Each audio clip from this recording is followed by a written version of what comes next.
மாமா மாமா எப்படி இருக்கீங்க? நிலா எப்படி இருக்கீங்க? நீங்க என்னங்க? குலதெய்வ கோயிலுக்கு சாமி கும்பிடுறதுக்காக வந்தோம். நானு, அம்மா, அப்புறம் அவரு எல்லாரும் இப்பதான் கொஞ்ச நேரத்துக்கு முன்னாடி தான் வந்தோம். என்னடா இவரு? நிலா ஃபோன் பண்ணி கோயில் எங்க இருக்குன்னு கேட்டதுக்கு தெரியாதுன்னு சொல்லிட்டு இப்ப ரகசியமா எல்லாரும் வந்துட்டீங்க. நான் தான் நேத்தே தெரிஞ்சத சொன்னனே. திண்டுக்கல்ல இருந்து இப்படியெல்லாம் வழி போகும்னு சொன்னனே. இப்போ வரும்போது கூட எனக்கு வழி சரியா தெரியல. அம்மா கிட்ட கேட்டு எப்படியாவது உங்களுக்கு சொல்லிடணும்னு தான் இருந்தேன். அதுக்குள்ள நீங்களே வந்துட்டீங்க. ஏ கார்த்திகா, யார்கிட்ட பேசிக்கிட்டு இருக்கா? கார்த்திகா, யார்கிட்ட பேசிக்கிட்டு இருக்க? வாங்கம்மா, எல்லாம் உங்க சொந்தக்காரங்க தான். குடும்பமா எல்லாம் ஒண்ணாயிட்டீங்க. நல்ல வேலை, வீட்டை யாருக்கும் கொடுக்கல. சரி, அப்ப நீங்களே இவங்க எல்லாத்துக்கும் சுத்தி காமிச்சிருங்க. தம்பி, உள்ள இன்னும் 2 ரூம் இருக்கு, அதை நீங்களே எடுத்துக்கோங்க. ஏதாவது வேணா போன் பண்ணுங்க. நாளைக்கு பூஜைக்கெல்லாம் ஏற்பாடு பண்ண வேண்டியது இருக்கு. நான் அதெல்லாம் பாத்துட்டு அப்புறமா வரேன். நீங்க எல்லாம் எப்படி இங்க வந்தீங்க? நாங்க இங்க இருக்கோம்னு தெரிஞ்சே வந்தீங்களா? மா. உங்களோட இதே தொல்லையா போச்சுடா. நாங்க எங்க போனாலும் அட்டை மாதிரி ஒட்டிக்கிட்டு வரீங்க. ச்சை. ஹலோ, என்ன விட்ட ஓவரா பேசுறீங்க?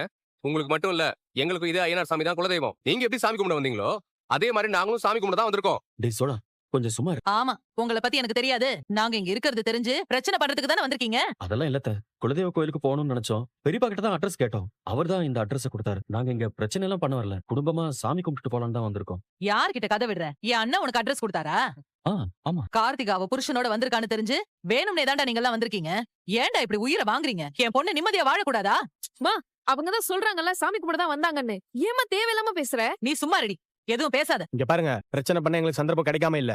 பல இடத்துல நாங்க பெருந்தன்மையா இருந்ததுனாலதான் உங்களுக்கும் உங்க பொண்ணுக்கும் நிறைய நல்லது நடந்திருக்கு. அது ஞாபகம் இருக்கட்டும். டேய் கொஞ்சம் சும்மா இருங்கடா. அத்த, நாங்க பாட்டுக்கு இங்க தங்கி இருந்துட்டு நாளைக்கு சாமி கும்பிட்டு போயிடுவோம் அத்த. யாருக்கும் பிரச்சனை கொடுக்கறதுக்காக நாங்க குடும்பமா கிளம்பி இங்க வரல. அத கொஞ்சம் புரிஞ்சுக்கோங்க அத்த. அம்மா, நம்மள மாதிரி அவங்களும் கோயிலுக்கு சாமி கும்பிடதாமா வந்திருக்காங்க. நீ கொஞ்சம் அமைதியா தான் இரு. கார்த்திகா, ஏங்க, யார் வந்திருக்காங்கன்னு பாருங்க. எங்க மாமா ஃபேமிலியும் நம்மள மாதிரி சாமி கும்பிட வந்திருக்காங்க. ஹலோ, எல்லாரும் நல்லா இருக்கீங்களா? நாங்க நல்லா இருக்கோம். நீங்க நல்லா இருக்கீங்களா? நல்லா இருக்கேங்க. நீங்களும் குலதெய்வம் கோயிலுக்கு சாமி கும்பிட தான் வந்திருக்கீங்களா? ஆமாங்க. நாங்களும் அதுக்காக தான் வந்திருக்கோம். கல்யாணம் ஆனதுல இருந்தே இவங்களோட குலதெய்வம் கோவிலுக்கு போகவே இல்லையா? அதான் இப்ப வந்திருக்கோம். ஓ சரி சரி. சரி வாங்க, எல்லாரும் உள்ள போலாம் வாங்க. வாங்க மாமா. நாங்க போய் லக்கேஜ் எடுத்துட்டு வந்துடுறோம். சரி. பாண்டி பலவா. நிலா, அப்புறம் எப்படி இருக்கீங்க? ராவன் எப்படி? நல்லா இருக்கும்.